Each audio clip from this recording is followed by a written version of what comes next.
Hello students, today we are going to learn case study method. In psychology, case study refers to the use of a descriptive research approach to obtain an in-depth analysis of a person, group or phenomenon. A variety of techniques may be employed including personal interview, direct observation, psychometric test, and archival records. In psychology, case studies are most often used in clinical research to describe rare events and conditions which contradicts well-established principles in the field of psychology. Case studies are generally a single case design but can also be a multiple case design where replication instead of sampling is the creation for inclusion. Like other research methodologies within psychology, the case study must produce valid and reliable results in order to be useful for the development of future research. Distinct advantages and disadvantages are associated with the case study in psychology. Advantage. One major advantage of case study in psychology is the potential for the development of novel hypotheses for later testing. Second, the case study can provide detailed description of specific and rare case. It helps in settlement of cause-effect relation and useful in generally field of psychology. It is a supplement methods and disadvantage. Case studies cannot be used to determine causation. Next, possibility of biasness. It is very expensive method and unscientific methods also its problem to define in scientific way. व्यक्ति इतिहास विधि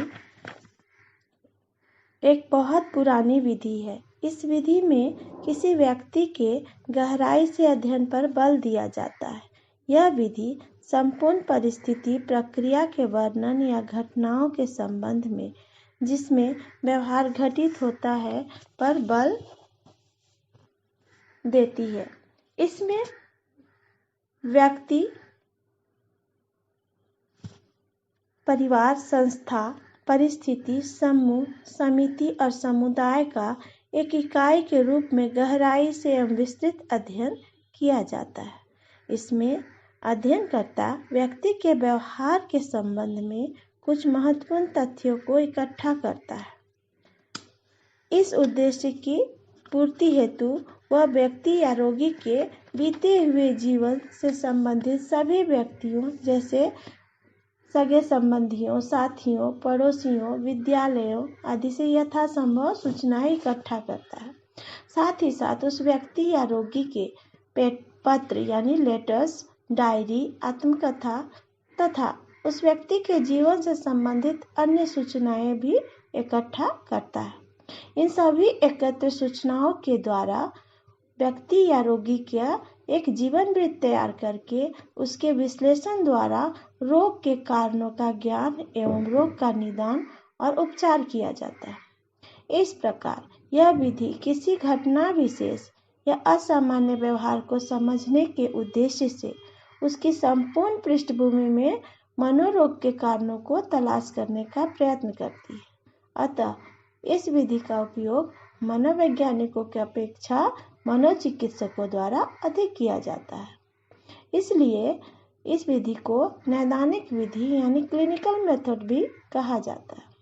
अब हम लोग इसके कुछ merits यानी गुण को देखेंगे। इसके कुछ प्रमुख गुण ये हैं। पहला, गहन अध्ययन। इस विधि के द्वारा मनोवैज्ञानिक प्रत्येक अध्ययन किए जाने वाले व्यक्ति का एक अलग इतिहास तैयार करके उसके कारणों का पता लगाना चाहते हैं। इसलिए इस विधि द्वारा व्यक्ति का गहन अध्ययन संभव है। नेक्स्ट पॉइंट, कारण कार्य संबंध की स्थापना में सहायक। व्यक्ति इतिहास विधि द्वारा व्यक्ति की समस्याओं तथा उनके संभावित कारणों पर सीधा प्रकाश डालने का सुनहरा अवसर मनोवैज्ञानिकों को प्राप्त हो जाता है।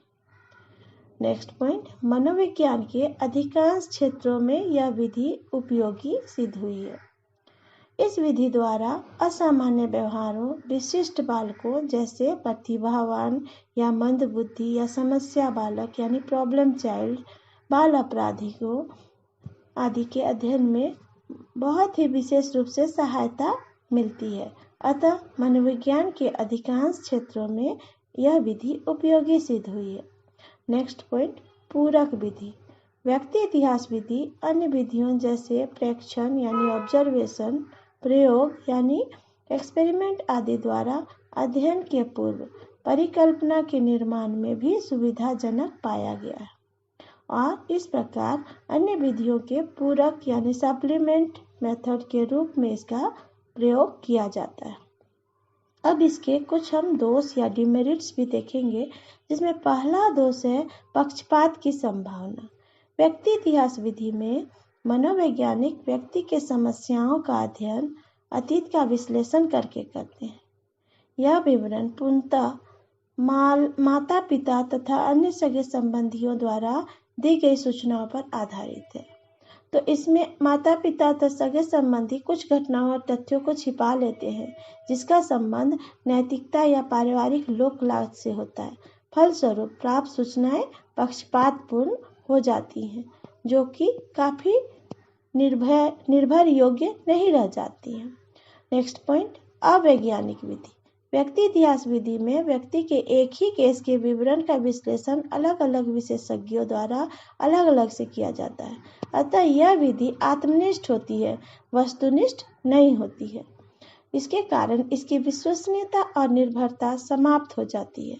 अतः प्राप्त सूचनाएं अप्रामाणिक एवं अवैज्ञानिक हो जाती है। लास्ट में अगला पॉइंट है अत्यधिक खर्चीला विधि। व्यक्ति इतिहास विधि द्वारा अध्ययन में अत्यधिक समय, ऊर्जा और धन की आवश्यकता होती है। अतः यह अत्यधिक खर्चीला विधि है।